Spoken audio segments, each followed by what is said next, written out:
તો રાજ્યમાં આભમાંથી વરસી રહી છે અગનવર્ષા બપોર થતાં જ અનેક શહેરમાં તાપમાનનો પારો 40 ડિગ્રીને પાર પહોંચી જાય છે। બિનજરૂરી ઘર બહાર નીકળ્યા તો માથું ફાડી નાખે તેવી ગરમી પડી રહી છે। અગનવર્ષાથી આવતીકાલથી રાહત મળવાની આગાહી હવામાન નિષ્ણાંત અંબાલાલ પટેલે કરી છે।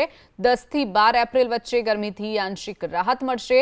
સૌરાષ્ટ્ર કચ્છ ઉત્તર ગુજરાતમાં મહત્તમ તાપમાનમાં ઘટાડો થશે। મહત્તમ તાપમાન 37 થી 38 ડિગ્રીની આસપાસ રહેવાની આગાહી અંબાલાલ પટેલે કરી છે। દક્ષિણ ગુજરાત અને મધ્ય ગુજરાતમાં પણ મહત્તમ તાપમાનમાં ઘટાડો નોંધાશે। 10 થી 14 એપ્રિલ વચ્ચે પવનનું જોર વધશે। આ પ્રકારની આગાહી અંબાલાલ પટેલે કરી છે। રાજ્યમાં આભમાંથી અગનવર્ષા વરસી રહી છે।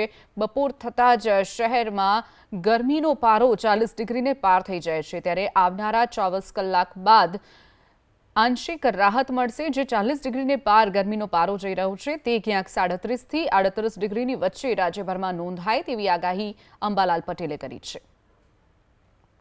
આ વખતે ગરમીમાંથી ક્યારે રાહત મળશે તે અંગે જોઈએ તો હવે આગામી લગભગ તારીખ 10 બાદ આ વખતે ગરમીમાંથી રાજ્યના ઘણા ભાગોમાં રાહત મળવાની શક્યતા રહેશે। જેમાં વડોદરાના ભાગો, મધ્ય ગુજરાતના ભાગોમાં પણ મહત્તમ ઉષ્ણતામાનમાં ઘટાડો થશે, પરંતુ તારીખ 10 થી 14માં હવામાનમાં પણ ઘણો પડતો આવશે।